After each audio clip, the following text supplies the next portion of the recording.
We know that the equation x squared over 4 plus y squared equal 1 is the equation of an ellipse. And if we make x equal to cosine of t and y equal to sine of t, then this parameterizes that ellipse. Notice that here we have that xy can be written as cosine of t to 0 plus sine of t 0, 1.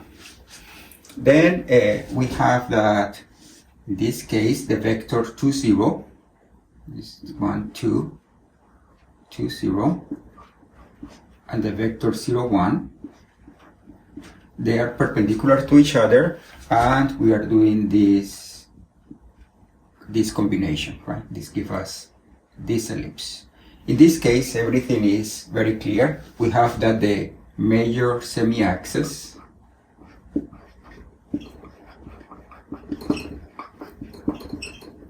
is 2, is the length of this vector, and the minor semi-axis is 1, is the length of the other vector. But this is because the two vectors are perpendicular to each other. Then something that I wasn't sure, but now I know that it's true, is that if we pick any two vectors, let's say we have cosine of t 2, 0 plus sine of t 1, 1, then this is also an ellipse. Notice that so far the only thing that we know is that that ellipse, it goes through this point 2, 0, and it also goes through this point. It goes through here and through there. But what is the major semi-axis? What is the minor semi-axis? How is the exact graph of that ellipse? I didn't know, and then I decided to find out about that. Let me tell you my observations about this type of ellipses.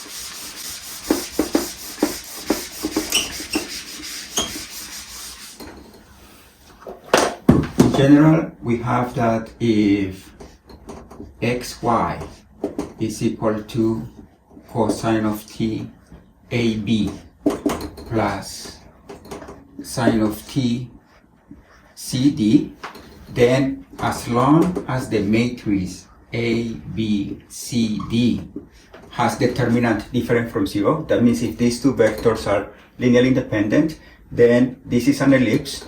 And then to find more information about the ellipse, we compute the matrix B equal to A transpose. This matrix is symmetric. And then we compute the eigenvalues, lambda 1 and lambda 2. And we compute the eigenvectors B1 and B2. And then it turns out that this ellipse can also be written as xy equal to the square root of lambda 1 B1, assuming that the norm of B1 is 1 and the norm of B2 is 1 as well, cosine of t plus a square root of lambda 2 B2 sine of t.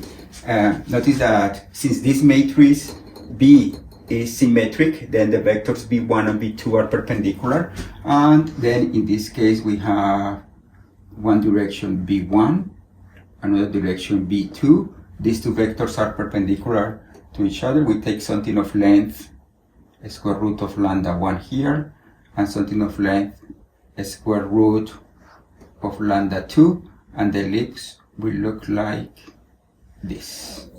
And assuming that lambda 1 is bigger than lambda 2, then we have that the major semi-axis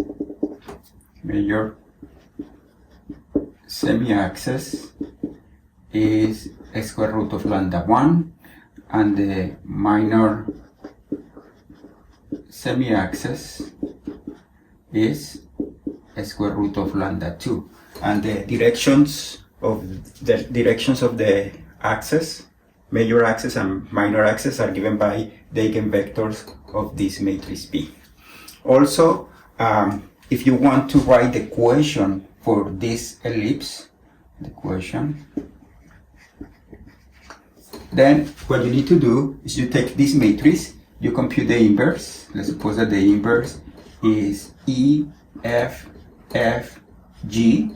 Then the equation for this ellipse would be E times x squared plus 2f xy plus gy squared equal to 1. Let's do this example.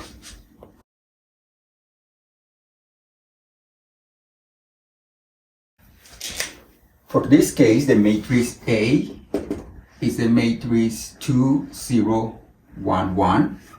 Then B, which is A times A transpose, is 2, 1, 0, 1 times 2, 1, 0, 1. And this is the matrix 5, 1, 1, 1. We can compute the characteristic equation, which is lambda squared minus the trace plus the determinant equals 0. And then we can solve the equation, and we see that lambda 1 is 3 plus square root of 5, and lambda 2 is 3 minus square root of 5. We can also find eigenvectors. Let's call this b1 tilde because this one is not normalized, and this is equal to 2 plus square root of 5, 1, and b2 tilde is 2 minus square root of 5, 1. With this information, we can't draw the ellipse. We know that we just need to, then we draw the direction of b2 1, which is something like this, and the direction of b2 2, which is something like this. And then we know that the parametrization, another parametrization for the same ellipse would be like xy equal to the square root of lambda 1 times b1 tilde over the norm of b1 tilde cosine of t plus the square root of lambda 2 b2 tilde over the norm of b2 tilde sine of t. That means that in this new parametrization, you need to go the square root of lambda 1 units in this direction, and you go square root of lambda 2 units in this direction, and then you just draw the ellipse like this. It goes through this point to this point, and it would be something like this. If you want to find the equation of this ellipse, then you just need to find B inverse, which is 1 over the determinant 1/4, and then we switch these 2, 1, 5, -1, -1, and this is 1/4, -1/4, -1/4, and then 5/4, and then the equation of that ellipse would be 1/4 x squared minus 1/2 xy plus 5/4 y squared equal 1.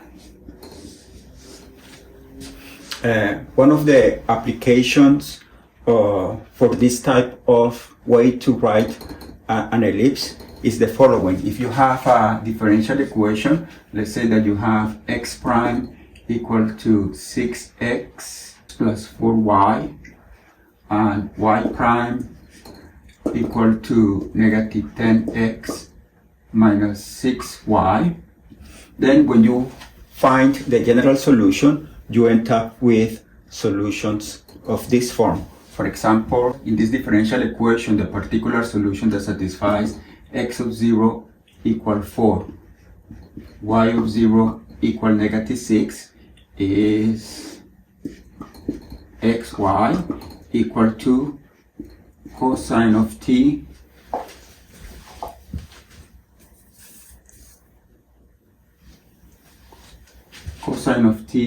or negative 6 plus sine of t 0 negative 2. Notice that we have this situation that the solution looks like this because in this particular case we have a center. The matrix of this system is 6, 4, negative 10, negative 6, and in this case the trace of that matrix is 0, and the determinant is 36 minus 4 is 4. Then we're solving the equation lambda squared plus 4 equals 0, and then lambda is equal to plus or minus 2i. That gives us that this differential equation, the phase portrait of this differential equation is a center, then the solution goes around. Then for this initial value, this is the solution.